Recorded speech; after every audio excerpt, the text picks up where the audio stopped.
Hello everyone, welcome to Nafi the educator. It's me Nafi. എല്ലാവർക്കും മക്കളെ Nafi the educator എന്ന YouTube ചാനലിലേക്ക് സ്വാഗതം. നിങ്ങൾ ആദ്യം എന്ത് ചെയ്യുക, രണ്ട് കാര്യങ്ങൾ കമൻറ്റ് ചെയ്യുക. ഒന്ന്, നിങ്ങൾക്ക് 10ാം ക്ലാസ്സിൽ സോഷ്യൽ സയൻസ് എക്സാം ഏറ്റവും കൂടുതൽ ടഫ് ഉള്ളത് ഹിസ്റ്ററിയാണോ ജോഗ്രഫിയാണോ? രണ്ടാമത്, നിങ്ങൾക്ക് സ്കൂളിൽ ഏതൊക്കെ സബ്ജക്റ്റിൽ ഏതൊക്കെ ചാപ്റ്റർ എടുത്തു കഴിഞ്ഞു? ഈ രണ്ട് കാര്യങ്ങൾ കമൻറ്റ് ചെയ്യുക. അപ്പോൾ ഞാനിന്ന് വന്നിരിക്കുന്നത് സോഷ്യൽ സയൻസിൽ ഏതൊക്കെയാണ് ഏറ്റവും ഇമ്പോർട്ടൻ്റ് ആയിട്ടുള്ള ടോപ്പിക്, ഓണം എക്സാമിന് ഏറ്റവും കൂടുതൽ ഇമ്പോർട്ടൻ്റ് ആയി ചോദിക്കാൻ ചാൻസ് ഉള്ള ടോപ്പിക്കുകൾ ഇതൊക്കെ പറയാനാണ്. So once again welcome to Nafi the educator. It's me Nafi. അപ്പോൾ ഈ ഒരു വീഡിയോ എന്ത് ചെയ്യുക, നിങ്ങൾ ലൈക്ക് ചെയ്യുക, മാക്സിമം ഫ്രണ്ട്സിലേക്ക് ലിങ്ക് ഒന്ന് ഷെയർ ചെയ്യുക. കാരണം ഓണം എക്സാമിന് സോഷ്യൽ സയൻസ് ചോദിക്കാൻ ചാൻസ് ഉള്ള ഇമ്പോർട്ടൻ്റ് ആയിട്ടുള്ള ടോപ്പിക്ക് നമ്മൾ പറയാൻ പോവാണ്. അപ്പോൾ നിങ്ങൾ ശ്രദ്ധിക്കേണ്ട കാര്യം, ഹിസ്റ്ററിയിൽ നിന്ന് നിങ്ങൾക്ക് സോഷ്യൽ സയൻസിൽ 1, 2, 3 ഈ 3 ചാപ്റ്റേഴ്സാണ് നിങ്ങൾക്ക് ഹിസ്റ്ററിയിൽ നിന്ന് ഓണം എക്സാമിന് ചോദിക്കുക. ജോഗ്രഫിയിൽ നിന്ന് 1, 2, 4 എന്നീ ചാപ്റ്റേഴ്സാണ് നിങ്ങൾക്ക് ഓണം എക്സാമിന് ചോദിക്കുക. അപ്പോൾ ഈ 6 ചാപ്റ്റേഴ്സ് നിങ്ങൾക്ക് ഓണം എക്സാമിന് സോഷ്യൽ സയൻസിൽ നിന്ന് ചോദിക്കും. ഈ ഓരോ ചാപ്റ്ററിലും ഇമ്പോർട്ടൻ്റ് ആയിട്ടുള്ള ടോപ്പിക് നോക്കുകയാണെങ്കിൽ ഹിസ്റ്ററിയിലെ 1ാമത്തെ ചാപ്റ്ററിൽ ഏറ്റവും ഇമ്പോർട്ടൻ്റ് ആയിട്ട് വരുന്ന ടോപ്പിക്കുകൾ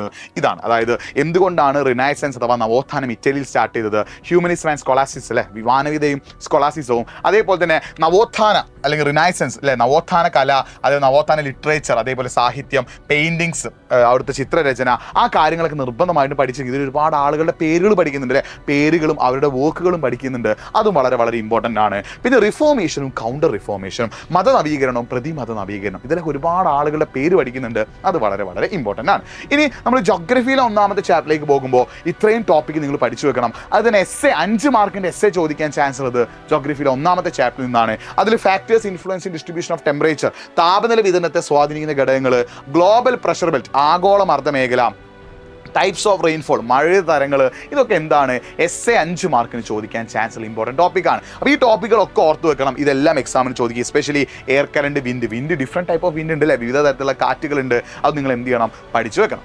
പിന്നെ നമ്മൾ ഹിസ്റ്ററിയിലെ 2ാമത്തെ ചാപ്റ്ററിലേക്ക് വരുമ്പോൾ ഇത്രയുമാണ് ഈ ഒരു ചാപ്റ്ററിൽ ഏറ്റവും ഇമ്പോർട്ടൻ്റ് നിങ്ങൾ ഓർത്ത് വെക്കേണ്ടത്. അതായത് അവിടെ 3 വർഗ്ഗങ്ങളുണ്ട് അല്ലേ, ക്ലർഗി, അതേപോലെ തന്നെ പിന്നെ നോബിൾസ്, കോമൺസ് അല്ലെ, സാധാരണക്കാർ, മധ്യവർഗം, പുരോഹിതർ, അവരെ കുറിച്ച് പഠിക്കണം. അതേപോലെ തന്നെ ടെന്നീസ് ഓത്ത് വളരെ ഇമ്പോർട്ടൻ്റ് ആണ്. പിന്നെ അതേപോലെ നെപ്പോളിയൻ ആൻഡ് റിഫോംസ് അല്ലെ, നെപ്പോളിയനും ഭരണ പരിഷ്കാരങ്ങളൊക്കെ വളരെ വളരെ ഇമ്പോർട്ടൻ്റ് ആണ്. ഈ ടോപ്പിക്കിനൊക്കെ നിങ്ങൾക്ക് എന്ത് ചെയ്യാൻ ചാൻസ് ഉണ്ട്, ഹിസ്റ്ററിയിൽ എക്സാമിന് ക്വസ്റ്റ്യൻസ്, ഓണം എക്സാമിന് ക്വസ്റ്റ്യൻ ചോദിക്കാൻ ചാൻസ് ഉണ്ട്. ഇനി നമ്മൾ ഈ ജോഗ്രഫിയിലെ 2ാമതിലേക്ക് പോകുമ്പോൾ നമ്മൾ ഓരോരോ കാലാവസ്ഥാ മേഖലകളെ കുറിച്ച് പഠിക്കുന്നുണ്ട് അല്ലേ. ഇതിന്ന് മാപ്പ് ചോദിക്കാൻ ചാൻസ് ഉണ്ട് കേട്ടോ. അതായത് ജോഗ്രഫിയിലെ 2ാമത്തെ ചാപ്റ്ററിൽ നിന്ന് ഓണം എക്സാമിന് മാപ്പ് ചോദിക്കാൻ ചാൻസ് ഉണ്ട്. സോ മാപ്പ് ഈസ് വെരി ഇമ്പോർട്ടൻറ്റ്. മാപ്പ് വളരെ വളരെ ഇമ്പോർട്ടൻ്റ് ആണ്.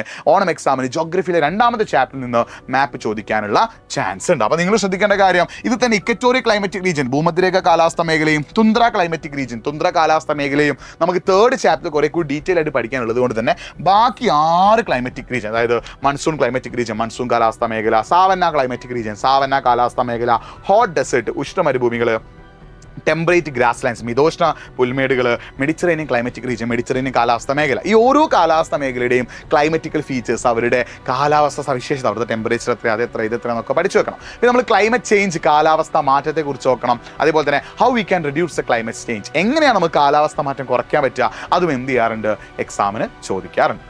ഇനി നമ്മൾ എന്ത് ചെയ്യുന്നു, ഹിസ്റ്ററിയിലെ 3ാമത്തെ ചാപ്റ്ററിലേക്ക് പോകുമ്പോൾ ഇത്രയുമാണ് നിങ്ങളോട് പഠിച്ചു വെക്കുന്നത്. അതായത് common sense knowledge and social analysis and limitations അല്ലെ, സാമാന്യ ബോധജ്ഞാനവും സാമൂഹിക വിശകലനത്തിന്റെ പരിമിതികളും പഠിച്ചു വെക്കണം. പിന്നെ ക്യാരക്ടറിസ്റ്റിക്സ് ഓഫ് സോഷ്യൽ ഇമാജിനേഷൻ, സമൂഹശാസ്ത്ര സങ്കല്പത്തിന്റെ സവിശേഷതകൾ പഠിച്ചു വെക്കണം. പിന്നെ common knowledge approach and sociological imagination approach അല്ലെ, സാമാന്യ ബോധജ്ഞാനവും സമൂഹശാസ്ത്ര സങ്കല്പവും, ഇത് നിങ്ങൾ എന്ത് ചെയ്യണം, പഠിച്ചു വെക്കണം. ഇത് വളരെ വളരെ ഇമ്പോർട്ടൻ്റ് ആണ്. നമ്മൾ ജോഗ്രഫിയിലെ 4ാമത്തെ ചാപ്റ്ററിലേക്ക് പോകുമ്പോൾ നിങ്ങൾ പഠിച്ചു വെക്കേണ്ട ഒന്ന് യൂട്ടിലിറ്റി അഥവാ ഉപയുക്തത നിങ്ങൾ പഠിച്ചു വെക്കണം. അതേപോലെ തന്നെ കൺസ്യൂമർ റൈറ്റ്സിന്റെ പ്രൊട്ടക്ഷൻ ആക്ട്, 2 ആക്ട് ഉണ്ട്, 1986 2019, അതായത് 2019 ആക്ട്, 2019 നിയമം വളരെ വളരെ ഇമ്പോർട്ടൻ്റ് ആണ്. പിന്നെ കൺസ്യൂമർ കോഡ്സ് അല്ലെ, എന്താടാ ഉപഭോക്തൃ കോടതികൾ, അതേപോലെ തന്നെ institution, science and symbols and consumer education, ഉപഭോക്തൃ വിദ്യാഭ്യാസം, ഇത്രയും വളരെ വളരെ ഇമ്പോർട്ടൻ്റ് ആണ്. ഈ കാര്യങ്ങൾ നിങ്ങൾ നിർബന്ധമായിട്ടും എന്ത് ചെയ്യണം, പഠിച്ചിരിക്കണം. അപ്പോൾ ഇത്രയുമാണ് നിങ്ങൾക്ക് SSLCയിൽ അല്ലെങ്കിൽ 10ാം ക്ലാസ്സിൽ സോഷ്യൽ സയൻസിൽ ഓണം എക്സാമിന് നിങ്ങൾ ഏറ്റവും കൂടുതൽ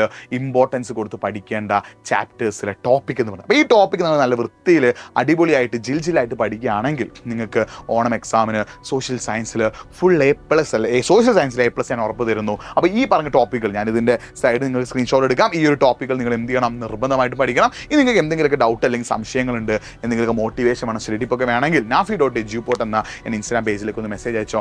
മാക്സിമം ഫ്രണ്ട്സിലേക്ക് ഈ വീഡിയോയുടെ ലിങ്ക് ഒന്ന് അയച്ചു കൊടുക്കട്ടെ. മാക്സിമം ഫ്രണ്ട്സിലേക്ക് എന്ത് ചെയ്യുക, ഈ വീഡിയോയുടെ ലിങ്ക് ഒന്ന് അയച്ചു കൊടുക്കുക. കാരണം 10ാം ക്ലാസ്സിൽ സോഷ്യൽ സയൻസിൽ ഓണം എക്സാമിൽ ഏതൊക്കെയാണ് ഇമ്പോർട്ടൻ്റ് അറിയാത്ത ഒരുപാട് ഫ്രണ്ട്സ് ഉണ്ടാകും നിങ്ങൾക്ക്. അവർക്കൊക്കെ ഇതിന് ആൻസർ കിട്ടട്ടെ. മാക്സിമം ഫ്രണ്ട്സിലേക്ക് എന്ത് ചെയ്യുക, വീഡിയോ ലിങ്ക് ഒന്ന് അയച്ചു കൊടുക്കുക. മറ്റൊരു വീഡിയോ ആയിട്ട് വീണ്ടും കാണാം. It's me Nafi signing off. By.